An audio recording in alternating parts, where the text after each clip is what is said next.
Hey there guys, today we'll be focusing on the free roam selection tool in Photoshop, which you might be familiar with if you have used a program like Paint. It's not a specific square or circle, but instead it's wherever you select with your mouse. So there are no specific dimensions or corners, curves, whatever. It's up to what you want. And that tool is also very essential for advanced and beginner Photoshop users, because you're going to be using that one way or another.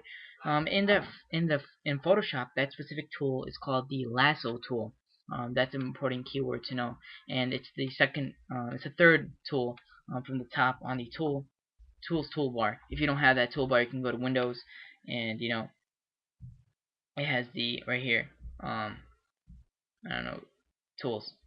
Yeah, that's the window. So go to Window and Tools, and that will appear. So you should have all this by default, and all that. So Lasso Tool is right here. Right click and Lasso Tool, you will get that, or you can hold down and get Lasso Tool the same way. And you should know that by now that there are more than one tool, and there's more than one tool in the one tool box right here. So this is the last time I'll be noting that to you. So it's called the Lasso Tool, and let's just select something right here. Make sure the box is selected, because I'll get into these other three boxes right now after this. So make sure the one solid box is selected. Select your area. Okay.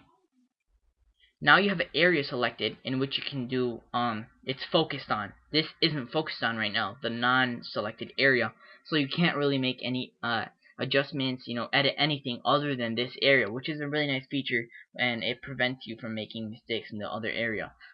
This can be great if you're gonna fill this area with a specific color, edit some specific things on the edges of it, anything like that.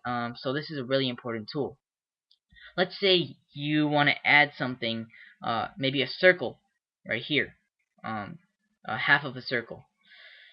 To do that, you don't have to redo the whole thing. You can select this tool right here, the second tool, the second thing in the um, preferences or in the properties of this specific lasso tool, and this will show a addition sign, a plus right next on your cursor, right next to the lasso tool icon itself.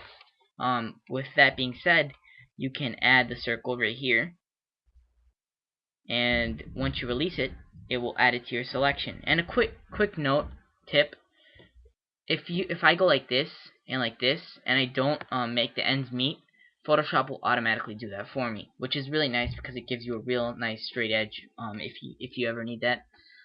If you want to undo in Photoshop, I go Control Alt Z, and if you want to redo, it's Control Shift Z.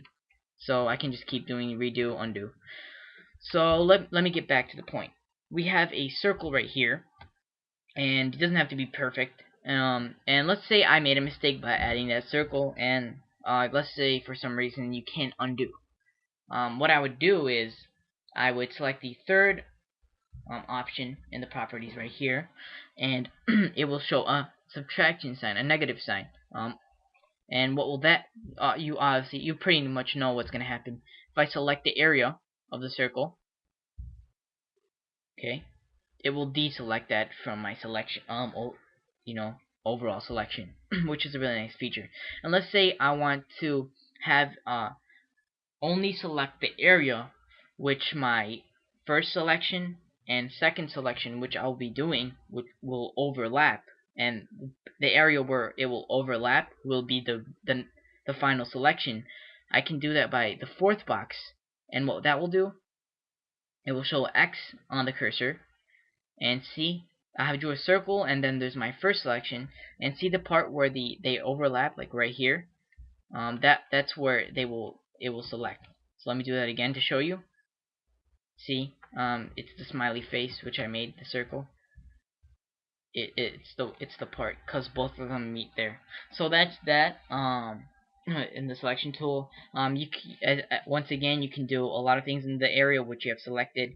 If you try to do something outside the boundaries, nothing will happen. But if you try to do something inside, like paint bucket it inside, you should be able to get the results like that. That's a great. It's a great tool to know these tools. The selection tools they will really come in handy further on in the series. So make sure you know this, guys, and watch the next tutorial.